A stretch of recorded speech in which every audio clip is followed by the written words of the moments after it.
and welcome to our week on Latin America and Europe.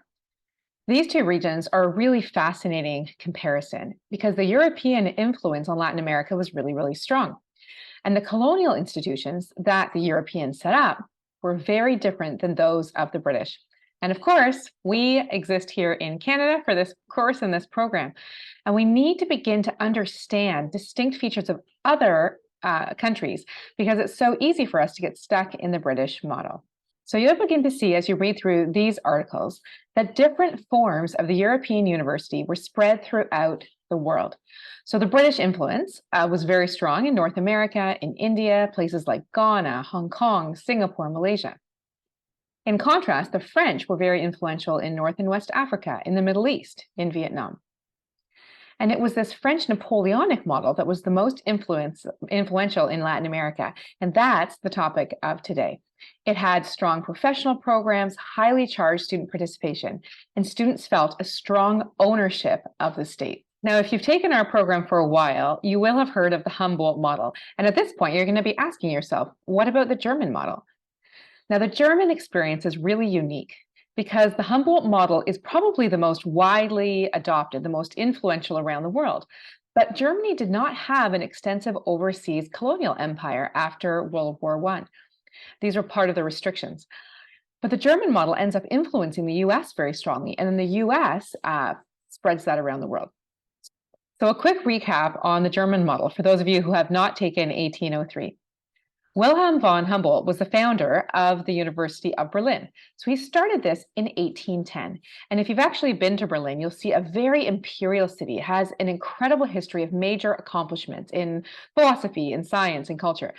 And actually, there used to be a great mini-series on Netflix called Charité, which described the rise of the research engine in Berlin and told the story of several early Nobel Prize winners. So if this historic stuff is getting dry for you, go watch the video on it. Anyway, in the late 1700s, it was a time when the state of Prussia was very strong, and its institutions were being developed and codified. The civil service exams were established during this time, and these were actually modeled on the Chinese system. The Prussian General Code was established for universities and schools. And so it wasn't just the Humboldt University that was reproduced around the world. The Prussian education system was seen as the best at the beginning of the 19th century.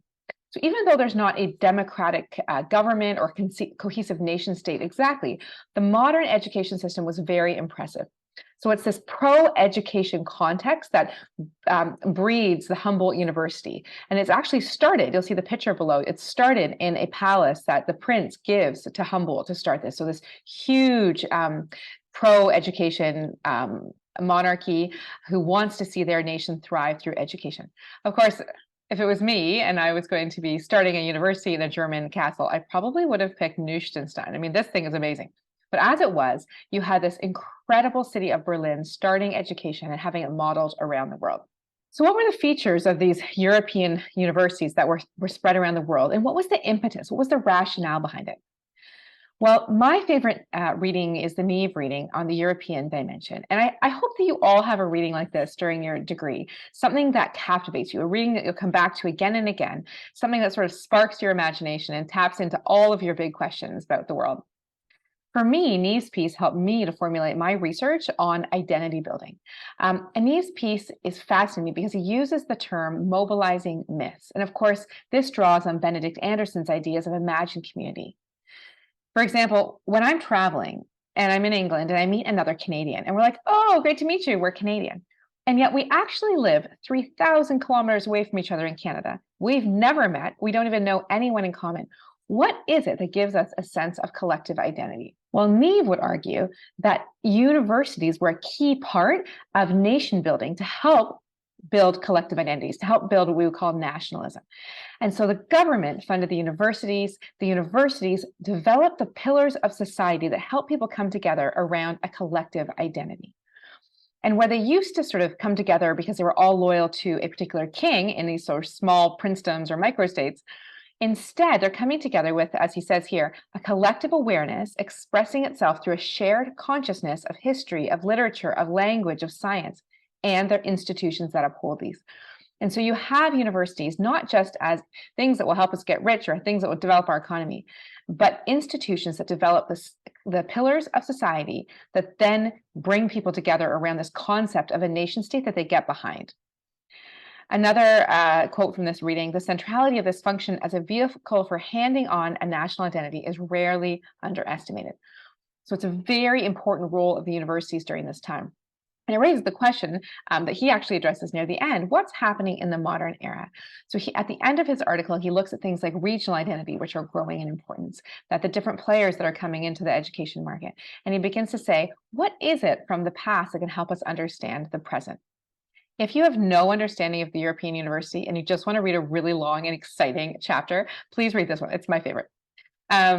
So the analytic framework that he uses in this chapter, which I think is really helpful for all of us, because again, we want to begin to draw on past writing to develop organizational categories to help structure our papers. We want our papers to have a logic to them, and he uses a really helpful one that you could use as well: Anglo versus Saxon models.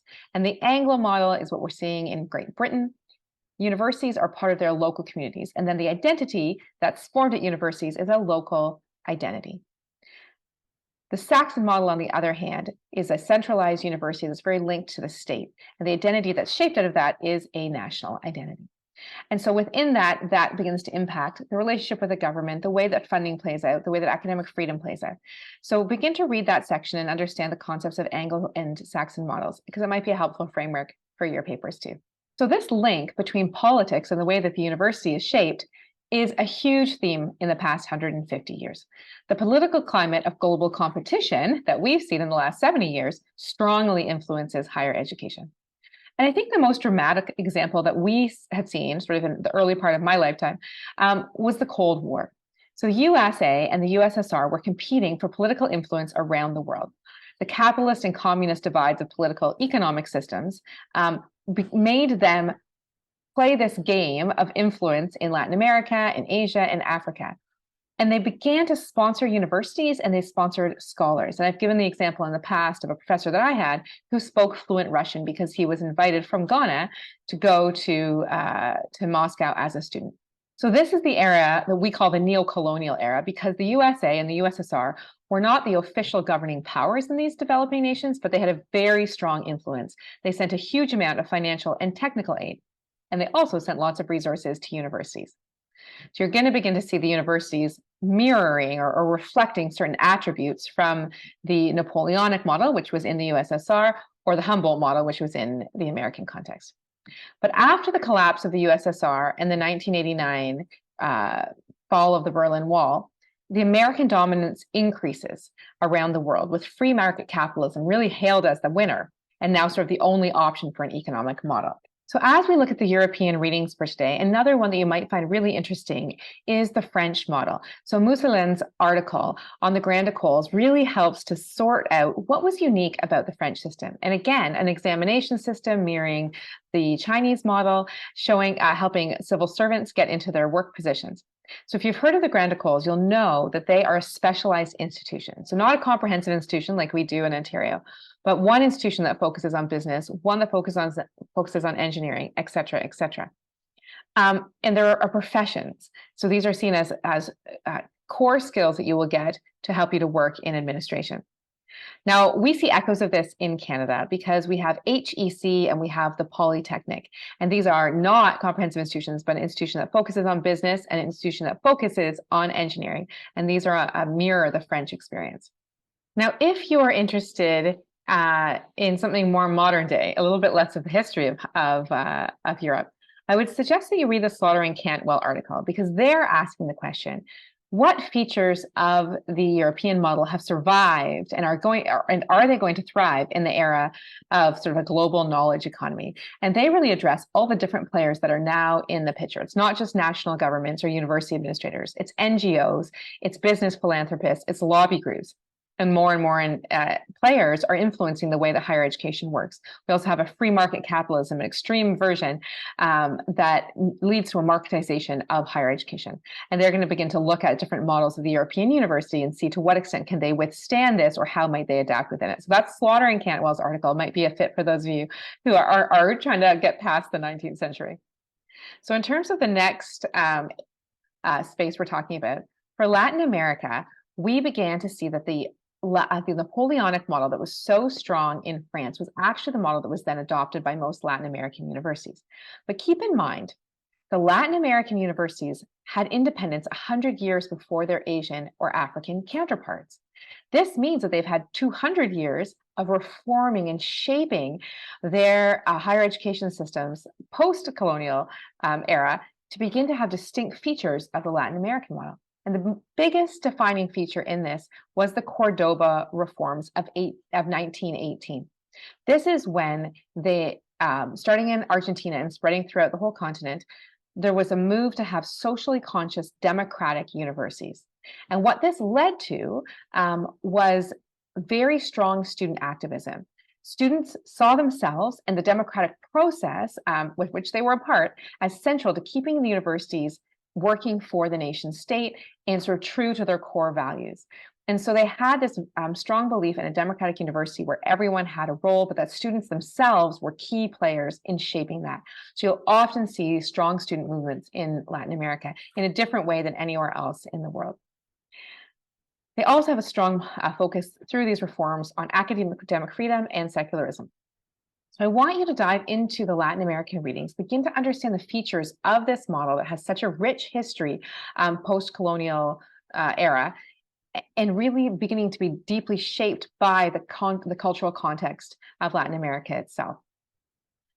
I have an old lecture that I filmed a couple of years ago with Dr. Patricia Gaviria, and it's I'm going to put it up there. If you don't have time to watch it, it's fine. But I really recommend, if you're interested in the Latin American model, take time to listen to her. She's excellent, and she explains the nuances, what it means to have these large specialized universities, professions, student activism, particularly in a region where the economy is not always efficient. It's not always a guarantee that you get a high-paying job. So how do you shape and position yourself in this context as a student? Have a great week, and I will see you in class. Bye.